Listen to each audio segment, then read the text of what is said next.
What is going on, everybody? All you crazy ants.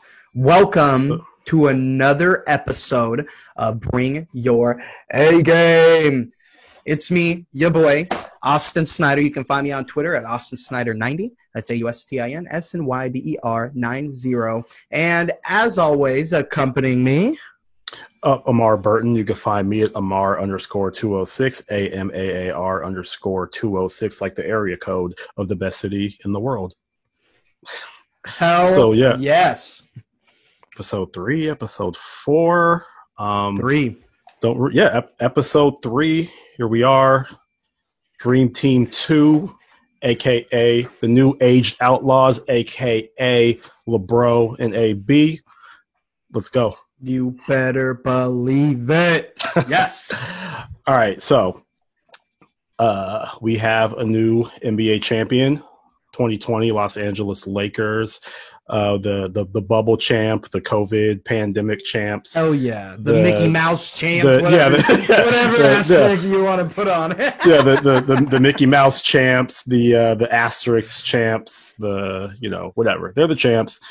Years down the line, I mean, we're always going to remember that it was in a bubble, like, right. Still kind of going around doing the asterisk stuff, or like if people hate Tim Duncan, then they'll throw one on his 99 championship, and if they hate LeBron, they throw one on 2012 or whatever. But it's just like no team had a advantage over the other as far as, competitive standpoint. Everyone was in the same bubble. And I noticed that all of the announcers and they were saying stuff like, this was tough. This was a tough thing to do. And the people kind of saying oh, this was easy, were just people on the outside who I think just, didn't get it. They don't know what it's like to be in that environment. So, to me, it's a legit championship, as legit as any other championship we've had in the NBA. So I'm not going to, trip on it or, try to. I mean, unless you're putting asterisks on lockout championships and I mean all of it. You know what I mean? Yeah. Anything that shortened season, whatever the case. And like you said, at the end of the day, the only people that really bring those kind of things up are haters. You know what I mean? Mm-hmm. Whether you dislike Kobe, whether you dislike Timmy Duncan, whether it doesn't matter. If you dislike Shaq, a lot of people will discredit him for the championship he won in Miami. It's just whatever the case. The haters are the ones who are going to hold on to that. But at the end of the day, when you look at the resume as a whole, whether you like it or not, LeBron James has 4 rings. That's right. The guy's working with a 4 of a kind. Yep. So if there's going to be a 5th for LeBron, there's going to be an 18th for the Lakers if they're going to repeat. What do you think that they need to do roster-wise to stay on top of the league? I mean, next year everyone's saying, Brooklyn's going to be tough with Kevin Durant coming back. Golden State's got Steph Curry, Klay Thompson coming back. Milwaukee, Miami. Do the Lakers need to add anything in particular, or anyone in particular, to kind of still be the favorite going into next season? Honestly, I think they need to stay the course, and maybe, so when I say stay the course, I mean definitely bring back Dwight Howard, JaVale McGee, Rajon Rondo, those older championship guys like that. Isn't Avery Bradley, he's on a 2-year deal, right? Or is he just on a 1-year? I think he might be on a 2. I'm not sure. Or maybe he has a player option or something. I don't remember. Yeah, he might. I thought he was on a 2, but it could be a player option. But they need to keep those pieces around, AD and LeBron. I think that Frank Vogel, he was just an absolute beautiful maestro out there with the way that he worked that lineup. It was just incredible to watch.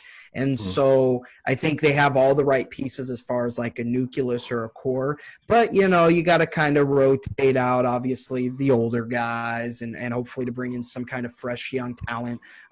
Get Danny Green out of there, get, whomever. And then, try to upgrade with some sharpshooters, some good defensive sharpshooters that are going to hit those shots in the big moments. You know, I had heard, you know, they were kind of joking around because LeBron went and gave old Duncan Robinson some of his props there in the series. I believe it was right before Game 5. And, you know, people were joking around that, hey, you know, LeBron's going to try and go after Dunk. And I hope he does. I think it'd be great to see, you know, the Lakers try to make a trade for Duncan Robinson. I think he would just add an incredible dynamic, you know, to what, you know, the LeBron's play style and the Lakers play style as a whole is. And not just LeBron would benefit off that. Rajon Rondo absolutely loves doing the drive in and kick out and having shooters around him and that kind of stuff. And man, he was so much fun to watch in this series and just the playoffs as a whole. He's become, once again, he used to be one of my absolute favorite players because I followed Ray Allen over to the Boston Celtics. And, oh, man, I fell in love with that guy's talent and ability. And then, you know, he went through some of his character issues in the locker rooms and stuff. And but, man, watching him in this playoffs is just, it's incredible. Yeah. I think, like, I mean, you know, any team with LeBron James, I think they could use another shot creator. You know, maybe somebody on the wing or in the backcourt that can kind of make their own shot. I mean, it's kind of that was one weakness they had. It's like, you know, you have LeBron that could create, you know, Anthony Davis can create. After that, you know, if those two were on the bench at the same time or, you know, they just need someone else to make something happen, it was tough. I mean, because you're relying on like Kyle Kuzma and like, you know, guys where like that's not really their game. I think like what the top guy on the list, and I'm pretty sure they can't afford him, but if they were able to finagle it, if they want to do another, you know, big three, DeMar DeRozan, he becomes a free agent. You know, maybe he doesn't want to get the max, you know, for a chance to win. You could bring that would be actually an incredibly interesting dynamic to add to that because he's, you know, as far as I've ever known, DeRozan's like a pretty humble star. You know what I mean? Yeah. He's just not a me kind of guy. And you watch that with what was Toronto for so long, and I think he would just, man, I think he would fit in there so perfectly, so nicely, man. And it's weird because he's from LA, and you would think that's an advantage for them, right? Because he's going to want to play at home. But I think it was 2016. He was a free agent when he was with Toronto, and he had an opportunity. They asked him, I think, that he wanted to play for the Lakers, and at the time he said no. He said he didn't want to follow right in Kobe's footsteps and kind of have that, you know, they played the same position and everything. Like he didn't want to have to kind of live up to that and always be compared to fill, Yeah. But I feel like, you know, now, I mean, it's been long enough. He's not coming right on the heels of Kobe. You know, he wouldn't go there he wouldn't be the top guy. You know, it would be LeBron and AD. He'd be like the number 3. I think he could fit in there, you know, and give them something. And, you know, they would kind of be one of the true big threes in the league. But I'm going to say I'm assuming they probably can't afford him. So then I look at that. Could be a perfect situation though, because he's a guy that, like, much like Chris Bosh, much like Kevin Love and stuff, where, I mean, definitely shown huge success and, you know, could be considered a face of the franchise or have been that guy, you know, in the past, but where, you know, when the lights shine brightest, he, you know, just didn't necessarily, you know, meet standard or stay par for the course in terms of bringing a ring or getting to the finals, etc. But you take all that scrutiny away and you take all that heat and that media attention and that pressure, and man, that could be a great opportunity for him to just really focus on playing ball and playing at a high level. Yeah, and I kind of looked at, you know, like kind of more on like a role player level, guys who are not stars. One former Laker, Jordan Clarkson, he's going to be out there. He's a guy that can create his own shot. He played with LeBron for like, I think, half a season that last year that LeBron was in Cleveland. The thing with him, I mean, it's like he can get hot. He could score 30, and then the next night he goes like 1 for 10. Like he could just be like the next real 3 nights. yeah. He could be like real, like erratic, real like inconsistent. But you know, when he's on though, he's on, and like he's a scorer. You know. And then another guy that I saw is available who I really like is Bryn Forbes from San Antonio. Oh, yeah. I think he's smaller. Like he's not the traditional, like two guard. Size wise, he's like more of a point guard, but I feel like he's kind of got like some little offense that I think he could give him. Shooting wise, I think he shot like 38% from three.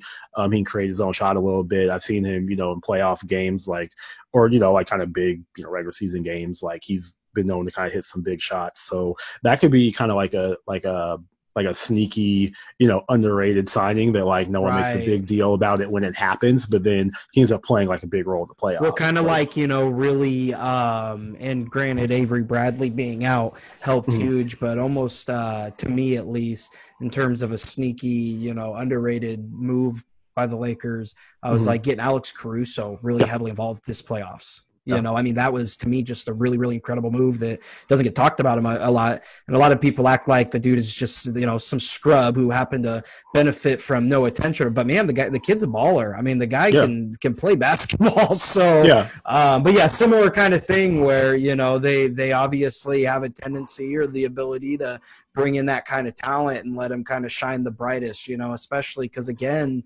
those guys face little to no pressure. I mean, they will, in the championship win, they're the guys that'll get all the praise for carrying LeBron. In the loss, they're the guys who get none of the blame because LeBron's supposed to carry them to a championship. Yeah.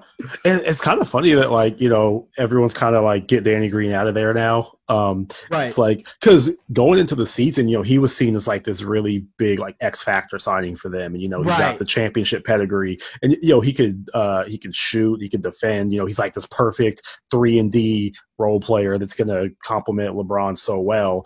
And then it's like, by the end of the playoffs, everyone's just like, "Oh, Danny Green sucks. Like, like get him out of there. Like, he's terrible. Like, he can't shoot. Like, how do you miss that wide open shot?" And like all the scrutiny of that play at the end of was it Game 5? It's like you just want LeBron to shoot the ball, right? Like, of course, pull up jumper, go to the hole, make him foul you, just like Jimmy Butler had done. I think the previous possession. The other way you look at it is like, Danny Green, I think he holds the record for most 3-pointers in a final series. He had some record for like most threes in a quarter or something like that. Anyway, Danny Green can shoot, right? And during the season, he hit big shots for them during the season. And he was one to a good shooter who's wide open and trusting a proven shooter. And trusting a professional basketball player to make a wide open shot who's made those shots before. It wasn't it wasn't like a dumb decision to pass the ball. It's just because I think anybody who scrutinizes that move or that decision is just they're looking for a reason to dislike LeBron, and they're looking for a reason to discredit LeBron, and that's the smart basketball move. That was the smart move. That's what he should have done. Is you collapse that entire team on the whole, and then you kick it out, like you said, to a guy that he had already won championships. He had been in that position before, etc. He just happened to choke. The moment was a little too big for him, or he rushed the shot, or whatever the case may be. But that should have been the only move. I think if he would have taken a shot right there, I would have lost my mind on the guy, dude. I mean, it's not like he passed to like JaVale McGee, or it's not like he made Dwight Howard have to make a play. It was a catch and shoot situation to a guy that's what he does. He's a shooter. But I think because it's LeBron and like everything he does comes down to like his legacy, and that's the criticism you kept hearing of the play. I think if Jimmy Butler makes that play, passes the ball, like people aren't making that big a deal of it. But with LeBron, like everything is tied to, was that what the GOAT would do? Well, if you're the greatest of all time, then this is what you got to do, and so it's just this totally separate set of expectations for him. But my favorite is just how quick that talking point got shut down when anytime somebody brought it up, it was just met with the multiple, when Jordan passed to Steve Kerr and when Kobe passed and you know what I mean? And then it immediately turns into, he just doesn't have it. He just ain't. Yeah. He ain't got that mentality. It Yeah. was never even an option for it. You know, it's just Yeah. like I can feel it in my bones. He would never shoot. Yeah. And most NBA players who talked about the play said, like, yeah, you know, that's the right player. That was a good play. But kind of, you know, on that note of everything being about the legacy, was it kind of, I don't want to say an L because, I mean, they won the series, but like, was it a negative or a bad look in any way that series went 6 games because so many people thought it was going to be a sweep? Like, was it kind of like, oh, well, it wasn't that impressive series win? I think ultimately no, but I mean, that's one of those hanging fruits that people will use for at least a long time as it. I don't put a lot of credit into that kind of stuff. You know what I mean? And like, do I think like a sweep in the finals is impressive? Absolutely, without a doubt. But like, I never go into a final series and expect a sweep. I always, I at least will believe there might be a gentleman's sweep, you know, but I typically, I mean, I definitely hope for 7, but I typically shoot for about 5 to 6 games. And I think for anybody, I mean, at that point, you're splitting hairs, right? You're really just trying to find the smallest little straw or the tiniest straw that you could grasp at just to discredit a guy, you know, because at the end of the day, it's a championship. And how quick they got to it, it doesn't matter. They still were the best team at the end of the day, at the end of the year, whatever. They were the best. They're the ones who held up that championship trophy. So to somehow act as if it's lesser than or whatever just because it went 6 games, I mean, it just blows me away because I've seen it. I've seen some of the chatter and, oh, well, it should have been. But it's so hypocritical because the same people saying that we're also the same people, oh, watch, the Heat are going to take it. They're going to take it in 6, or they're going to take them to 7, and LeBron's going to choke, and they're going to win. So, like, you can't have it both ways. You can't sit there and say that and then also be like, well, they were trash. It was Jimmy Butler and a bunch of scrubs, despite having an all-defensive and all, you know what I mean, an all-defensive player and legitimate star in Bam Adebayo. So, it really, if you're splitting hairs that heavily, I don't put a lot of weight into what you have to say or your sport, and then your opinion on sports in general. Because, there's a certain kind of fan, you know, because even if the Lakers had swept, they would say, "Oh, see, it was weak competition." Yeah, they're garbage. Right? They had the easy path to the finals. They had to play anyone tough. That just proves that this Mickey Mouse championship deserved the asterisk because they should have never been there. They're trash, of course. Yeah. So you know, I mean, LeBron's got this, you know, next level expectation standard on him every year. But I was wondering, next season, who you think is the single NBA player that has like the most pressure going into next season? Kevin Durant. I gotta say it's Kevin Durant.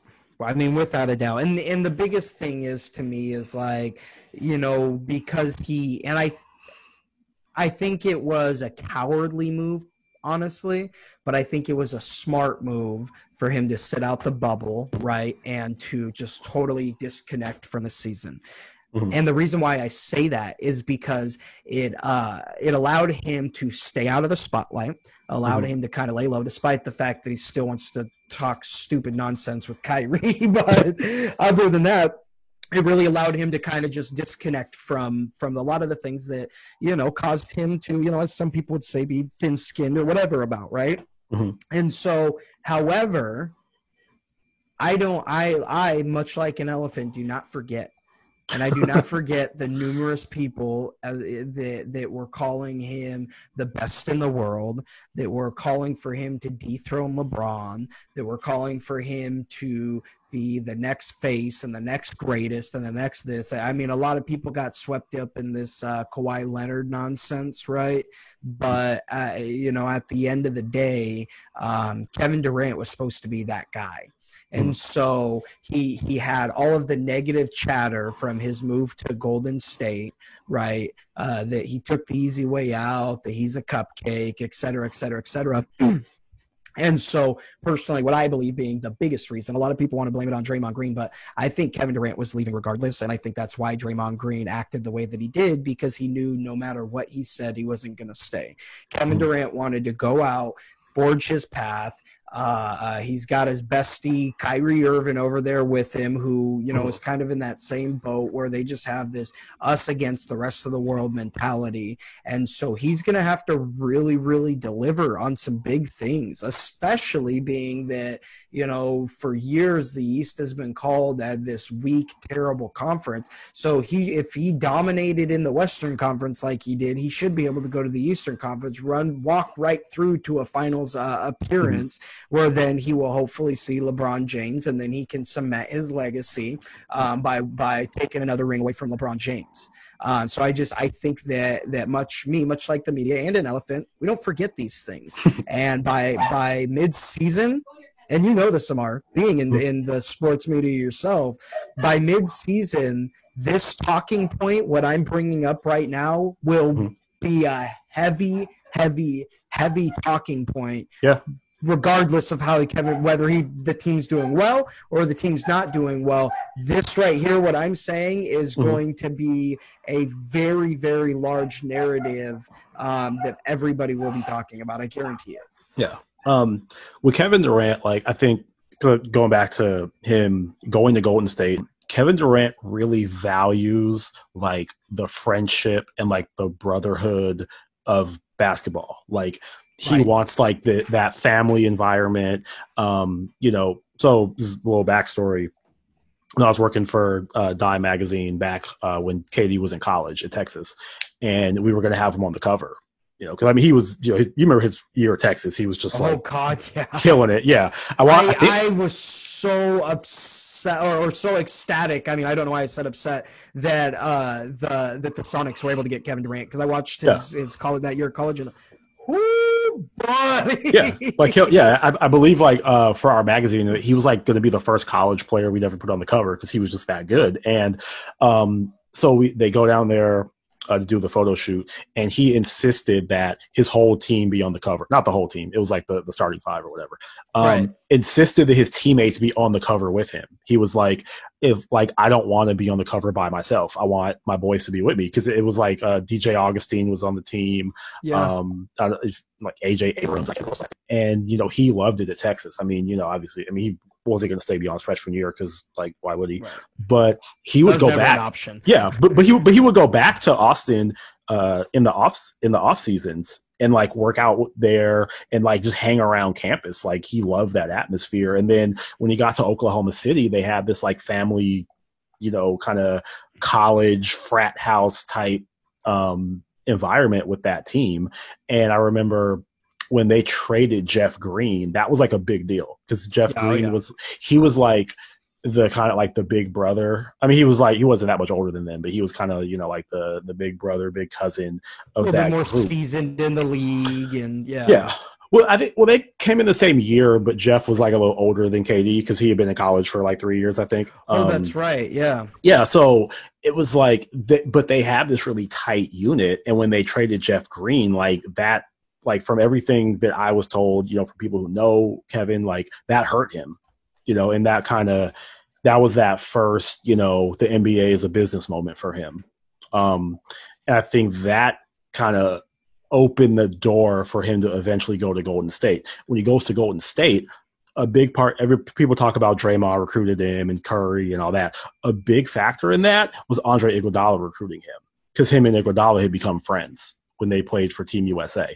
So he goes to Golden State and he wants that brotherhood. And one reason why he left, from, you know, what I'd heard, was he didn't really find it. Like, Steph never really like embraced him and brought him in to like the family. You know what I mean? Like, they were just coworkers, and he didn't like that. So now he goes to Brooklyn, and the Draymond thing was like, you know, that was a big deal to him. Like, that really hurt his feelings, you know. Just kind of that cherry on top to let him know that. Yeah, like the whole Draymond thing was like, you know, you're not one of us. Right. Like, you're not a hired hand. Yeah, you're not part of this core, this like family that we got. And I think that was like a lot of people said that was like the last straw, and that he was out, right? So then he goes to Brooklyn, and no coincidence, Kyrie's like one of his best friends in the league, and he's cool. DeAndre Jordan's one of his friends, and they brought them together, and just like, you know. So anyway, long story short, you know, I think that's why he's in Brooklyn now, is because he wants the camaraderie and the brotherhood and all that. If he gets that with Kyrie, and Kyrie, you know, doesn't flake out and, you know, and be Kyrie, yeah, then I think they could put together something like a real title contender. But yeah, I see what you're saying about there's going to be a lot of pressure on him. The player I would pick, whoever Paul George, his Game 7, you know, the playoff performance in that Denver series, like, he went from, you know, superstar, we think he sucks and he's trash, and like, right. And, you know, he's terrible. A guy who was an MVP candidate just 2 years ago. Yeah, it was like an MVP finalist the previous year, and now like people are like, oh, they need to get rid of him. Like, I've seen trade rumors for Paul George already after, you know, 1 year with him and Kawhi. You know, and it was supposed to be like this, you know, the next Jordan and Pippen, and, you know, they got this like great chemistry and they're good friends, and, you know, this is going to be like the Clippers dynasty. And now after 1 year, they're just like, okay, yeah, they should trade him. Like, and it blows me away too, because it's just such a crazy thought process. If you followed, especially Kawhi, much like what you just talked about with Kevin Durant, Kawhi definitely, I would imagine, like, has a very small circle of people that he surrounds himself with, and he probably very much embraces, you know, that brotherhood and that bond and stuff. And Paul George is obviously in that circle. If Kawhi flat out tells an organization, if you go and get this player, I will sign with you, then obviously, like, that's his boy. And so to think that Kawhi wouldn't have something to say about that if the Clippers were like, hey, I think we're going to move on from Paul George here and try to find a different route, he'd raise hell. I guarantee it. Yeah. It's like, you know, if the trade stuff is a possibility, it's like extra pressure on Paul George, because, you know, if you remember when he left Indiana, the talk was he wanted to go back to LA. And at the time they were saying, you know, he wanted to try to go to the Lakers. I think they couldn't work out a trade or something. But I'm like, so this guy, you know, he gets to go to LA, he gets to, you know, go back home and play with Kawhi and title contender. And now it's like, if he doesn't bring it next season, he might get traded. Like, so it's like, you know, like, he has to play perfect basketball every game. Otherwise, every time he has a poor performance, just ship him out. Get him out of there. And it's with him, similar to, I think, James Harden now, where it's like, what he does in the regular season is not going to matter. No one's going to care. It's all going to be, you know, the playoffs for him. And so it's like, you know, he can have this amazing regular season, but it's going to come down to, you know, 4, 5, 6, 7 game increments of like, okay, prove yourself. You know, are you really that good? So yeah, he'd be my pick for that. So you know, on the kind of, you know, moving on from the NBA, baseball playoffs are happening right now. I mean, we're almost at the World Series. The LCS are going on, and what stands out to me is that no one seems to care. I mean, I have some friends that are like, you know, diehard baseball fans, or, you know, they're really into, you know, whoever their team is, but it's like majority of people I know, and these are sports fans, you know, people in sports media that I know, like, no one's watching baseball right now, or like, you know, it's just like it's kind of on in the background, but like no one's talking about it. It's not a big deal. Like, and I don't know if it's like the pandemic shortened season or what it is, but like That's tough, you know, and the reason it's a tough thing is because it still has such a really strong cult following, you know, with this season being an exception because that strong cult following, most of them didn't watch this season because it wasn't pure, you know, it wasn't these baseball purists, just everything has to, like, if they're not playing like they did in 1802, I don't want anything to do with it, you know? So yes, there is that strong sense. However, I mean, yes, we are absolutely getting to a point in just whatever generation after generation that's coming up that is they're kind of tired of it. You know, is it too slow? Like what? Yes. Like what is it? And that, you know, you saw something that kind of, I believe, has helped save the league a bit is that you saw them put like a timer on pitchers. You can't sit there and wipe your damn hands off and blow your nose and fix your beard and wipe your sweat, you know, for 30 minutes before you throw the first ball or whatever, which I think has helped. But it's not even. So I think there's some things that they can do to help with that, but they've done a great job with that so far. However, it's not even that so much than like the gatekeeping. That, in my opinion, is like the one thing that holds baseball back so much. And until they get, you know, their PR people, a commissioner, whomever it needs to be at a position that can kind of lacks that a little bit, just the constant gatekeeping from these baseball purists that where everybody gets shamed if you're not sitting in front of that damn TV or at a game for all, you know, 3,067 games or whatever they have in a season.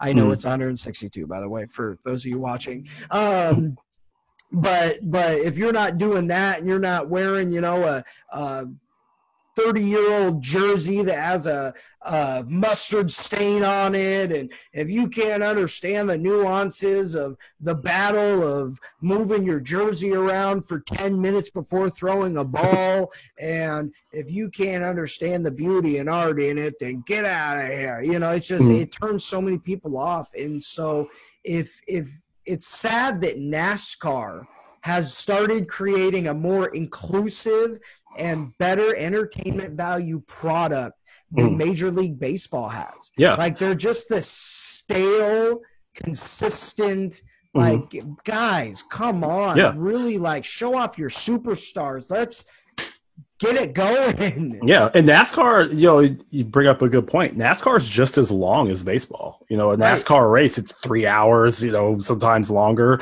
You know, my niece and nephew, they're like 10 and about to be 7 years old. Like, they're huge NASCAR fans. And my nephew is 7 years old, and he will sit there and watch an entire NASCAR race, like start to finish. That's crazy. Yeah, I don't see him being able watching a whole baseball game start to finish. It's just, even though it's the same amount of time, it's just something about it just doesn't appeal. And I think, yeah, like baseball, they just need to get with the times. I don't know exactly who's going to do that, but yeah, like they need to like embrace, you know, social media and embrace like I don't see, you know, gifs of things that happened in MLB.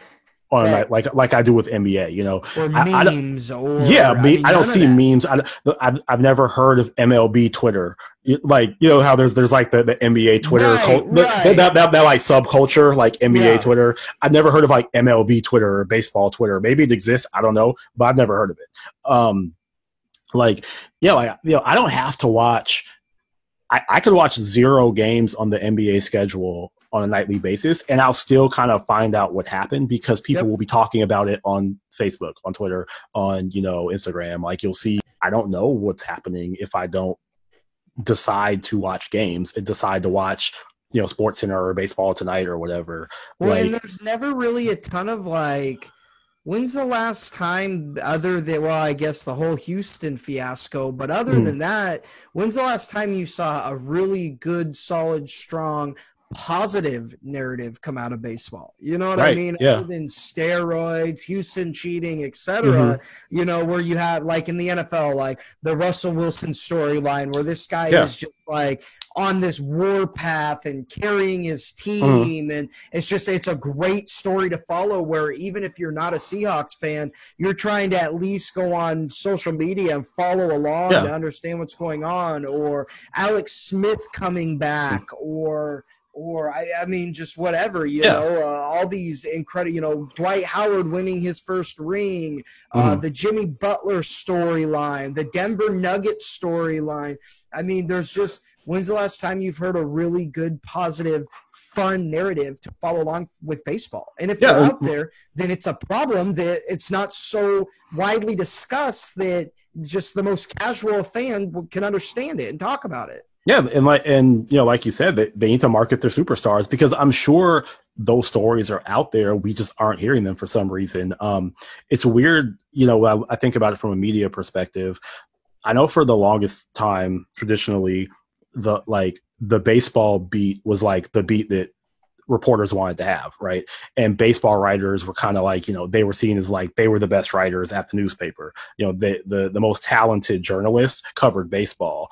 And even with that, because I still think, you know, that might be true on some level. This, you know, there's some really talented journalists and media that cover baseball, but we're still not hearing them tell these stories. And why is that? I don't think it's because they're not capable of telling the stories. They are.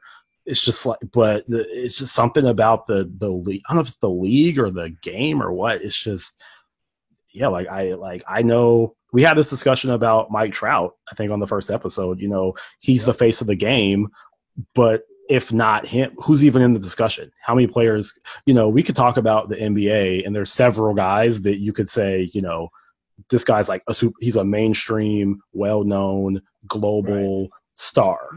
And people who don't even watch basketball every night know who he is. You know what I mean? Right. Baseball, like who is that? And, I mean, something for anybody watching this to keep in mind too is that, like, Amar is a actual sports journalist. He is in sports media. He has covered stories. He has interviewed professional athletes, like real deal in it. As for myself, though I am not as heavily into sports media, I am a very, very, very, very, very, very active sports fan, meaning that I follow every major storyline on sports. I watch whatever sport as much as I possibly can. You know, so it just, I don't want this to turn into some BS. Well, they're just not fans and they're posers and burr. Like when a guy who is in the media is telling you, like, what the hell is the storylines? Who is in the discussion for this? Who is it for that? As well as a guy like myself who, you know, anybody who actually knows me knows my credentials when it comes to sports. I'll just say that. And I can't tell you, like, that's a problem. That's a huge problem. So you can't, like, if I have to sit at my TV and spend 12 hours of my day revolved around baseball just to understand any of the storylines, the narratives, anything like that, that's a huge, gigantic problem. Yeah. Yeah. So to the sport that is dominating the media and, you know, dominates the fan base and that we all watch, NFL. So the biggest stories I think the last few days have been Dak Prescott's injury and Le'Veon Bell getting cut by the Jets. The kind of, I guess, commonality I found in the two stories is they're both examples of when people say, you know, like, this is why these pro athletes are trying to get their money when they can.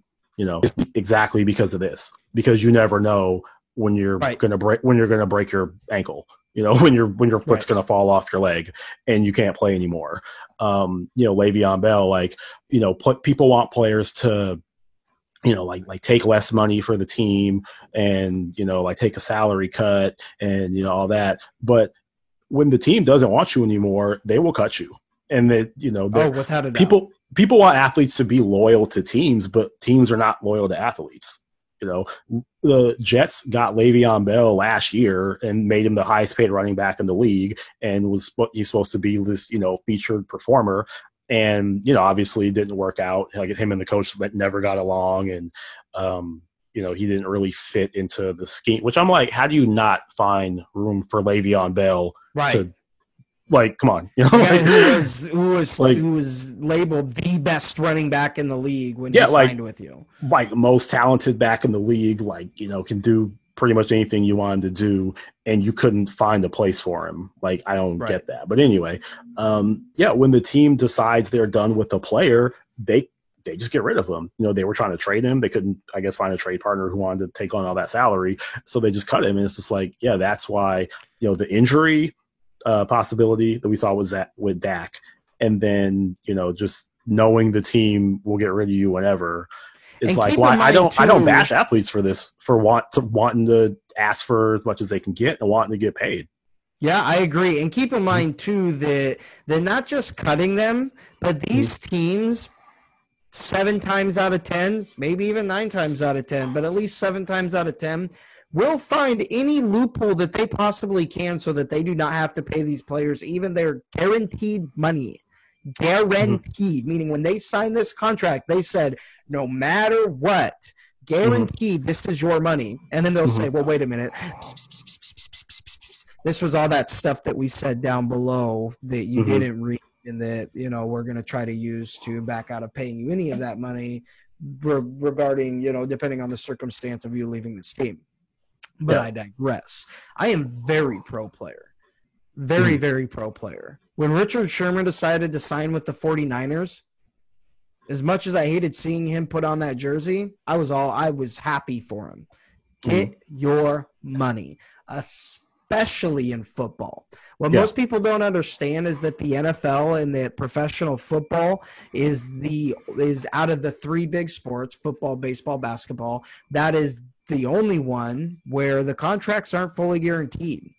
Anybody who here's a narrative that most people who even have sniffed a baseball story know about, Bobby Bonilla.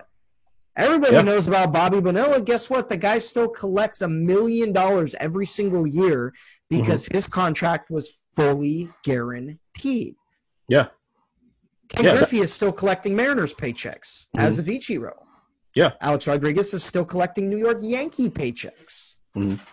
So my point is that it is incredibly unfair to fault a player for making a business decision not to take – and again, yes, these guys make a lot of money. But you know what that also means? It means that they don't take a $5,000 a year pay cut. They take a $5 million a year pay cut, a $10 million a year pay cut. Whatever the case. So to bash or get upset with a player because they choose to build the type of generational wealth that being an NBA star, or I'm sorry, an NFL or professional athlete star brings is crazy to me. It's absolutely insane. Because like you said, all it takes, especially in football, is for a guy to step down and somebody falls on you, and then guess what? You're grabbing your leg by your calf and watching as your foot just dangles there, hanging off of a couple tendons.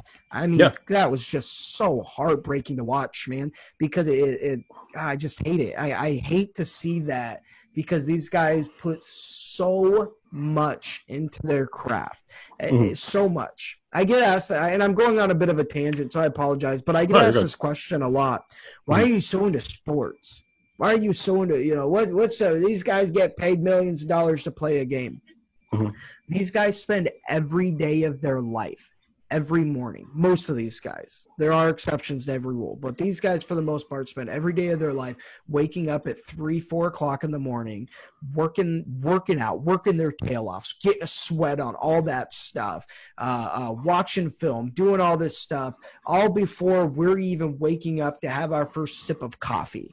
And then they go to practice, and then they practice all day and sit through meetings and bang their heads against each other, or shoot the basketball, or hit balls, whatever. And then they go back, and then they do more film, and then they work out again. And then all the while they're eating 3 almonds for a snack and a tiny little piece of salmon or whatever, so they can just be in peak physical condition. And for them to put all that care into it and then go to that is an art. It is an absolutely art. So to expect anybody to take less than what they're truly worth, you watching this, you right now, yes, you on YouTube, if you ever believe that you should take less than what you are really worth, than what you put into yourself, you need to check up from the neck up, buddy. Because every single one of us, regardless of our race, religion, creed, what sports jersey we're putting on, whatever, should never settle for less than what we are worth. Exactly. Yep. I'll get off my soapbox now. It cracks me up when someone would say, like, Dwight Howard is lazy, right? Right. And they'll say, like, well, he doesn't work on his free throws. I'm like, okay, Dwight Howard did not come out the womb looking like that, right? Dwight Howard works his butt off. And maybe he doesn't work his butt off at what you think he should work his butt off at, but he works his butt off in the gym, lifting weights, doing all the doing his cardio. With the trainer and the plyometrics and the he looks like that because he works to look like that. Like, that's not. And I'll tell you what, man. Even when I was working out, I would just go and shoot around for 30 minutes for my cardio. Just get a sweat going, get my heart rate up. So those drills that those NBA players run, especially guys like Dwight Howard working on post moves and stuff, ooh, that's a workout, buddy. Yeah, like these guys put in work. Basketball, football, baseball, like all these sports, these guys put in a ton of work, and they need to get what they're worth. And especially with football, because the window is so short and it's so unpredictable. I think we kind of have this idea that, like, once you go pro, like, oh, you made it and you're set, right?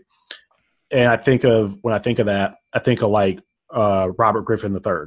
Yep. Right. Heisman Trophy, was it number 2 pick in the draft, starting quarterback from day one. Oh, he made it. He's good. End of his rookie year, his ankle his knee that he messed up. And he was never the same after that. Yeah, people act like he came into the league and signed a $150 million contract. Right, he was never the same, and he could have been in the position that Lamar Jackson is in. Some of the top quarterbacks are in now, where he got to that second contract or that third, huge contract. But it's never guaranteed, and especially in the NFL, the contract isn't even guaranteed. So, if Dak Prescott is in a position where he can justify getting, I don't know, $30-40 million, whatever he wanted. $40 million. Yeah, like, ask for it. I mean, the worst they're going to say is no, and they'll give you 35. But even if he firmly believes that he's worth $40 million, then you're damn right. Hold your ground, because guess what? Even after this injury, somebody is going to sign Dak, and they will pay him whatever he wants to be paid. Have you ever seen a star franchise quarterback get iced out of the league because he asked for too much money? Right. No. And Le'Veon Bell, he signed a $50-something million contract last year. A year later, he gets cut. Right. So like they gotta get what they can get. I don't fault any of them for that. So with that, so this is our time for Austin's weekly Sports 101 segment. So as Austin, as he said a few minutes ago, very involved sports fan, very knowledgeable sports fan. So I know you said you wanted to talk about the WAR stat this week? Yes, the WAR stat. I am putting my teacher hat on, I guess. So this actually is going to be a very quick and easy Sports 101. No homework after class, kids. WAR. For those of you who don't know, WAR is wins above replacement. I hope Brian's or his wife, actually, thank you so much for all the hard work that you've put into our podcast, has been putting cool little graphics up. So hopefully it's here. Wins above replacement. Let's hope that I pointed those out right. Now, what does that mean? Wins above replacement is a very simple stat. It's primarily used in baseball. However, it has kind of started bleeding into football and a bit into basketball, and it's a cool stat. Basically, it means how many wins are you worth as a player? You know, how many wins do you produce above if you were replaced, right? So I'll just throw fictitious numbers out and whomever, you know, let Mike Trout is worth 3.5, or if you look at his stat is plus 3.5. Actually, I think with baseball, it's a lot more like 10 or something like that, right? So plus 10.5, we'll call it. That means Mike Trout is worth 10.5 games. That means if you took Mike Trout off of that team, whoop, and you replaced him, so this is based off of all of the stats like batting average, fielding average, on-base percentage, so et cetera, et cetera. And then what they do is they take that and they, you know, create their median there. And here's our line. This right based off of all of the players' stats. This is where the average line's at, and this is where Mike Trout's playing at. Meaning that having him on your team brings you 10 more wins at the end of the season. They did one last year, actually, and I think typically it comes out normally by halfway through the season and then at the end of the season. And for the life of me, I can't remember who does it, but they do one for football. And actually, Russell Wilson was the highest rated quarterback for WAR last season, and I believe he was at like four wins, I want to say. And Lamar Jackson was behind him at like 3.2, and then Patrick Mahomes, or 3.4. Patrick Mahomes is like 3.2. But there was a bit of a gap. I do believe that gap closed quite a bit by the end of the season, but I want to say Russell Wilson still ended with the best WAR. Anyways, I digress. And if that's well, let me you know, and anyone listening, if that seems like a small number, you think about 4 games NFL. That's the difference between a 10-6 season and a 6-10 season. Games in football, that's huge.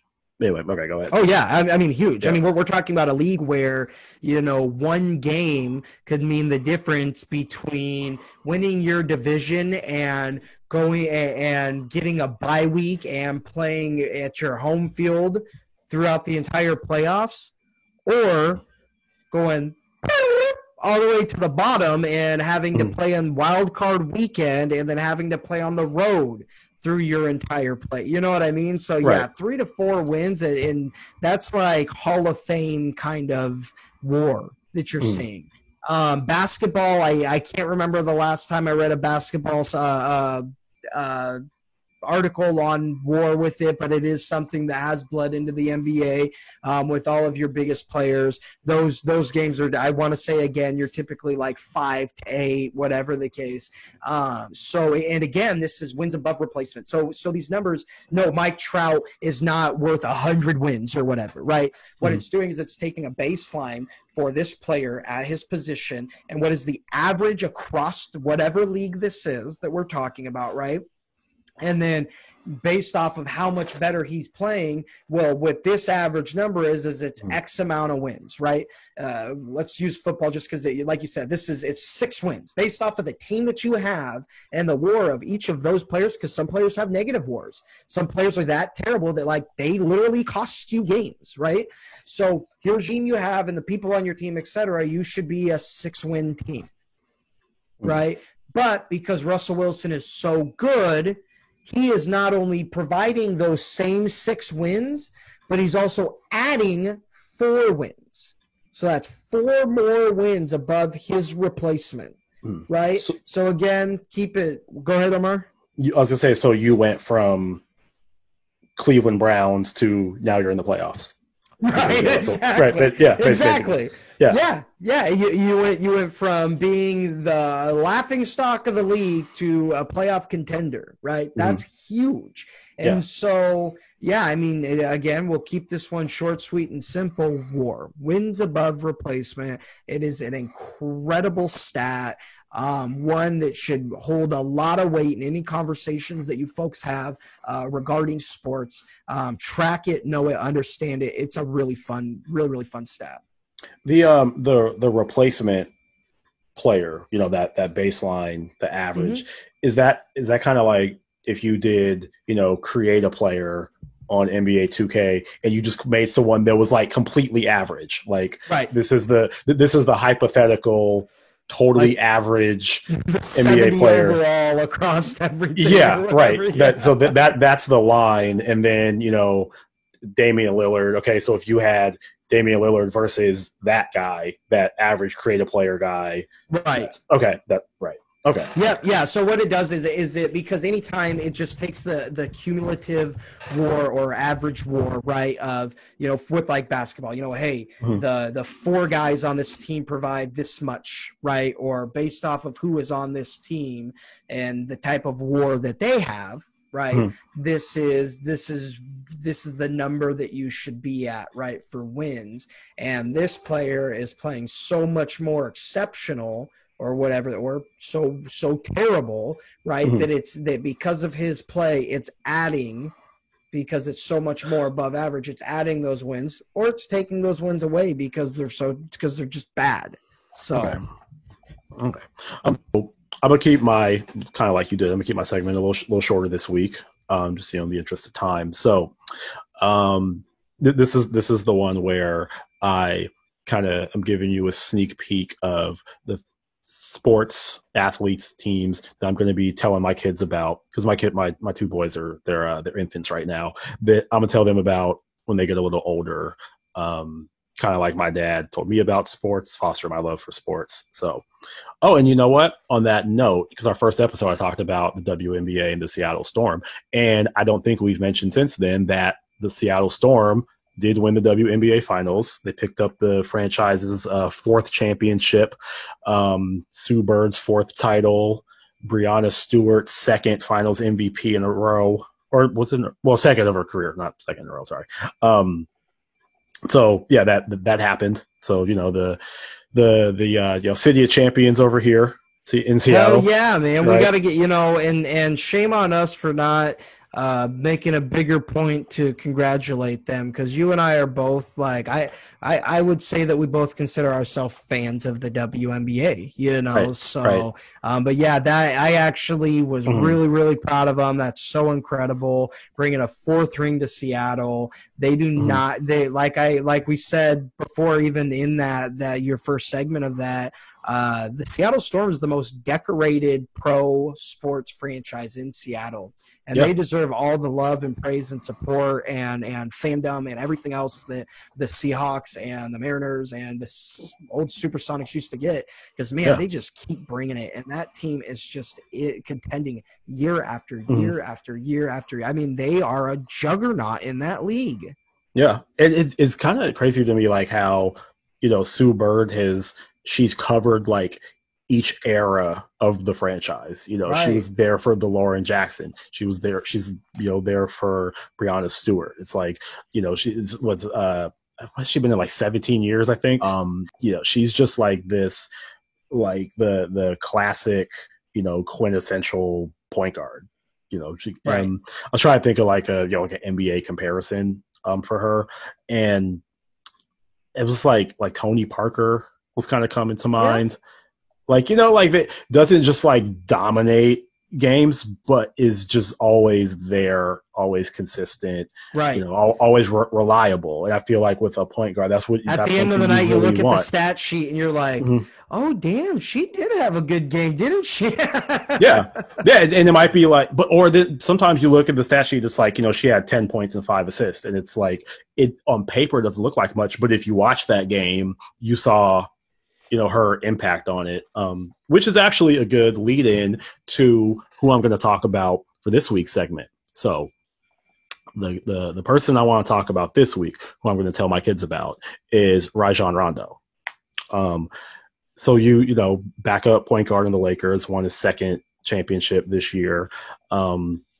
If you, for some reason, kind of forgot how great Rajon Rondo was in his prime, led the NBA in assists 3 times, 4-time All-Star, All-NBA, I think 1 time, 4-time All-Defensive Team, led the league in steals 1 year. Like, Rajon Rondo, he's put together like a Hall of Fame career. Without a doubt.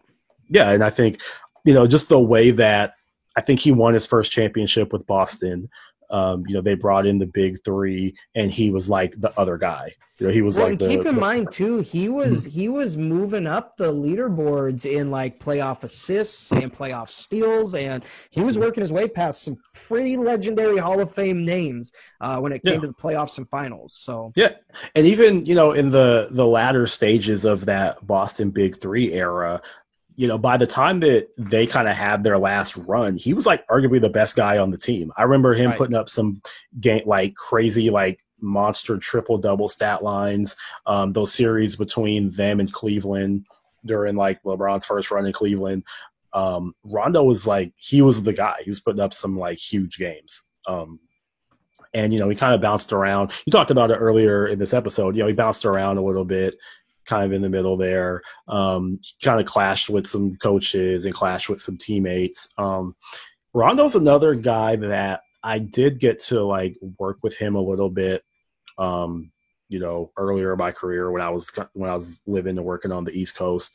Dealt with him a few times, and he's just a different kind of guy. He's really quiet. He's a thinker. He's always thinking and contemplating. And I remember one time, our open bar and, celebrities there and all that kind of stuff. Right. And Rondo was there, but he was just sitting in the corner by himself, looking like he's just really deep in thought about something. Maybe just there to help his boys out, Yeah, or maybe, or he throw my name on the tag so y'all can enjoy the VIP. But yeah, or maybe he was some invited honored guest or whatever. But he's just different. He's just chilling by himself. Some of those feuds that he got in with coaches, I really think it was he thinks that basketball wise, he's the smartest guy in the room. And a lot of times he's right. His basketball IQ is insane, off the charts. The thing that I will always remember about Rondo, this was when he was still playing for Boston, and they were playing the Knicks at Madison Square Garden. And for whatever reason, don't remember why, but for that game, I got to sit in a luxury box, right? So you have the bird's eye view of the game. And that's awesome. I got such an appreciation for how Rajon Rondo plays the game that day.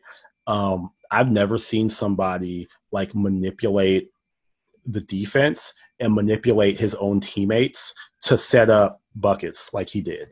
You just see the little subtle stuff he does, look offs and fakes and, a feint or a hesitation or,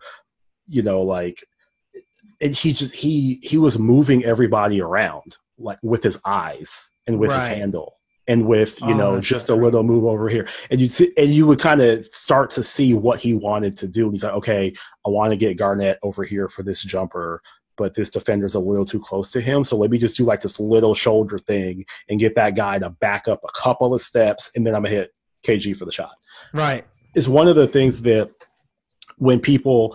something else you talked about, when people say, well, they get paid $5 million just to dribble a basketball. The sport is so much more complicated than that. The dumb jock stereotype, and so, yeah, he's I call him the best offensive orchestrator I've seen in person. And that includes LeBron James. And that includes Steve Nash.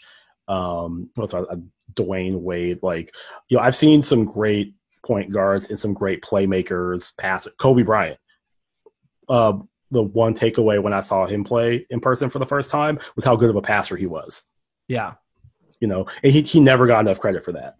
Right. Because he was such a great scorer. But Kobe could pass, and his basketball IQ was off the charts, But yeah, Rondo, he's always been that since he came in, even when he wasn't a star, for Boston, he's just always been that floor general, playmaker, passer, creator. Getting to see him contribute to this Lakers championship.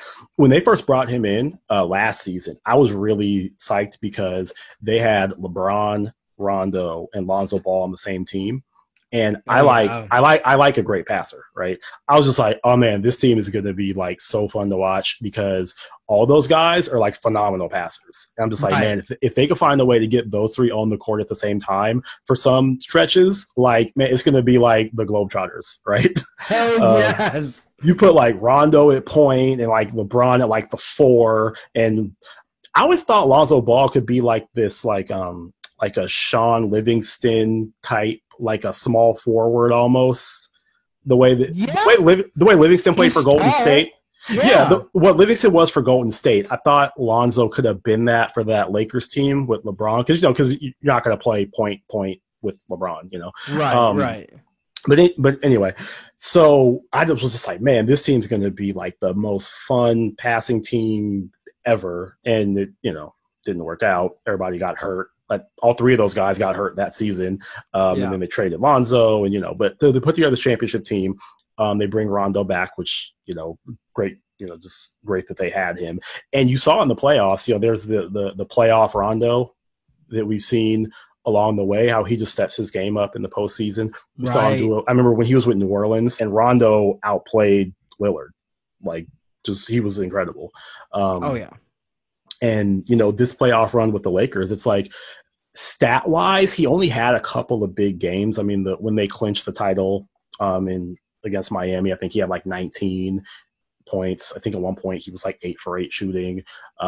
There's a game earlier in the season or earlier in the series where he had a double-double. He had the one that I really remembered from this playoff run was against Denver, and it was a close game. They actually lost. The Lakers lost that game, but I remember it was one of those where Denver was up big and the Lakers had to make this furious comeback. And Rondo sparked this comeback. He had it was like 4 steals out of, it was like a 6 possession stretch or something where he was just ripping the ball from everybody. And he brought the Lakers back that game. I remember. I think, other guys were getting some of the buckets, but he was making it happen. So anyway, I said I wouldn't go long, and I did. But yeah, just, Rajon Rondo is going to be a guy that, when my kids are old enough to appreciate basketball, he's going to be someone that I want to show them, because it's going to take their appreciation up to another level. I will get, and if I can do it, that bird's eye view, tapes that coaches watch, and be like, okay, you want to know how to play point guard? Watch this dude. Watch what he does. Right. Crazy part, some of that stuff can't be taught. So that is what it is. But anyway, Rajon Rondo is my guy. Got his second title. Happy that he got that.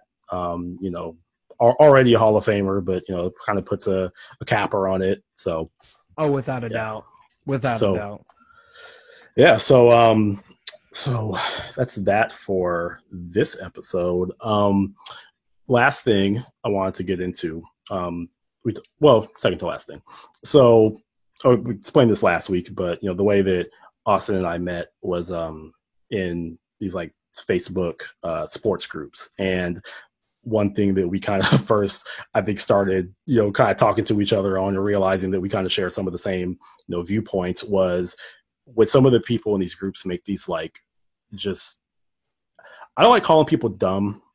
I really don't. But some of these takes and opinions and just things that sports fans say are just dumb, right? They're terrible. You've heard of the hot take. This kind of just changed the sports media landscape. So everyone has their hot take, and they're trying to get you say something crazy to kind of get attention.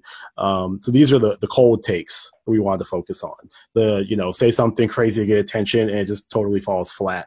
So I think we were chatting a little bit about this. I think we might have the same cold take in mind this week. So I'll let you go.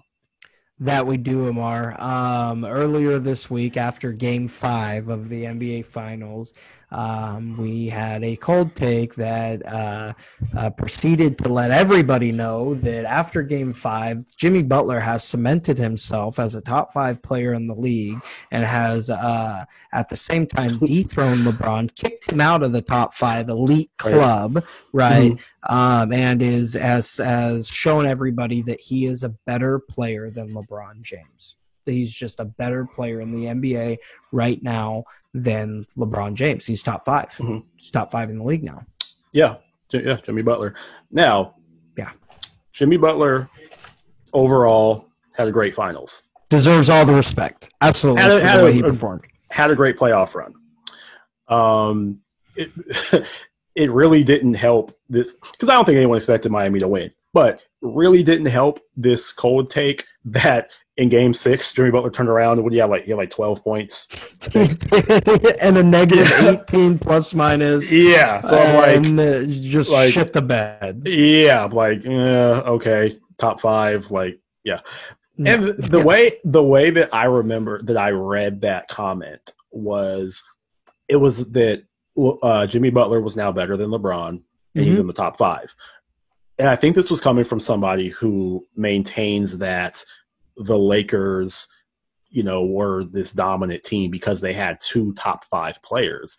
Right. And so I think the way I took it was, well, LeBron's still top 5, but Jimmy Butler's better, which means Jimmy Butler was a top 4 player in the NBA. I can't. It's one of those things that, the playoff overreactions that we always see. So this opinion had to have been formed during the finals. It couldn't have been formed in games 1 and 2 because the Lakers dominated Miami in those games. So basically, purely in that moment, it was this opinion had to have been formed in between games 3 and 5. So we're talking like a 2 to 3 game sample that just okay, Jimmy Butler's better than LeBron now. Jimmy Butler's top 5. Elevated him to top 5 elite status, better than a guy who's in the conversation for greatest of all time. Yeah, like it's just I don't know. I'd like to see where that person would rank Jimmy Butler going into next season. like Jimmy Butler was he's top 5 for 2 days, and then he's going to drop down to right in the 20s or something like that. It's such a crazy overreaction, man. It happens every season. It's for the same reason why Kawhi Leonard was getting Michael Jordan talks, and for the same reason why Kevin Durant was being thrown in the company for obvious greatest in the world, and all these other,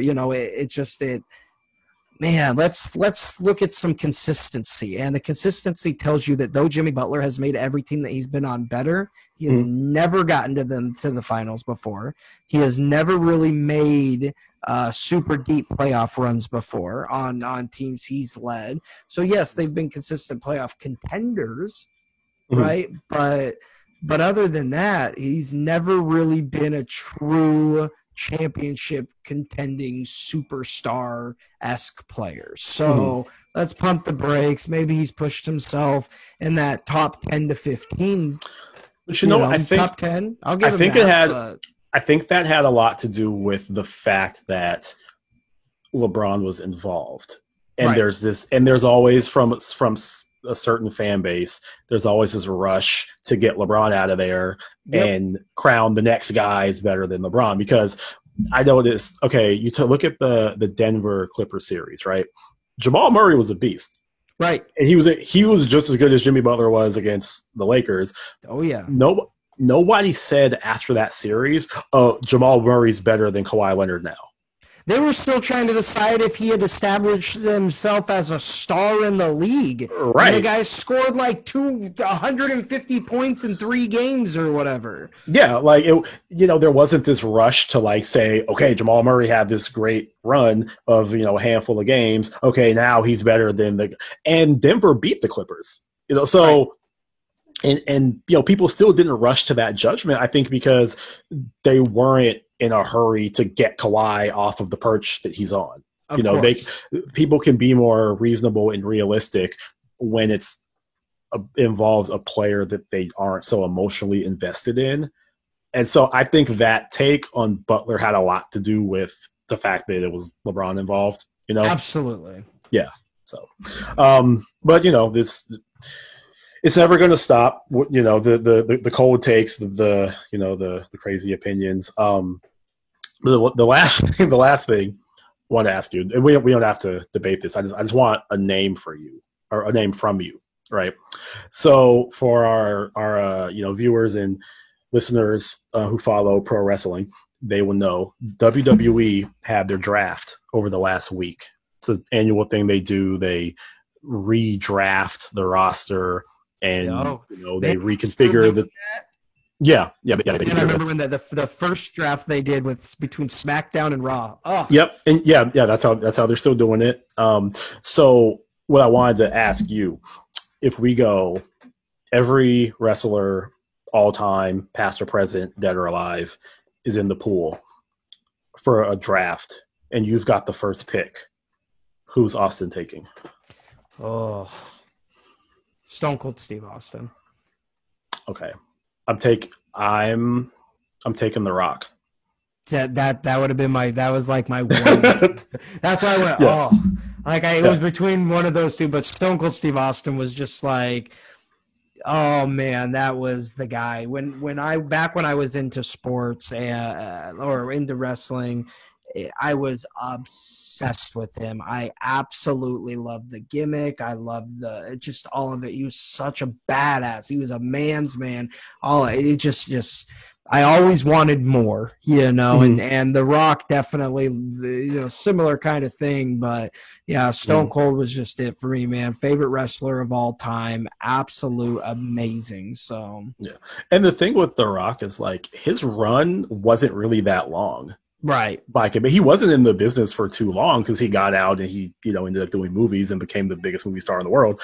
But when he was in and he hit, kind of coincided with the time that Stone Cold hit, from 98 to like 2003 or something, he was just on fire. And I think, those guys are super like talented. Anyway, I just wanted to, throw that in there for just to put a capper on this episode. Hell yeah.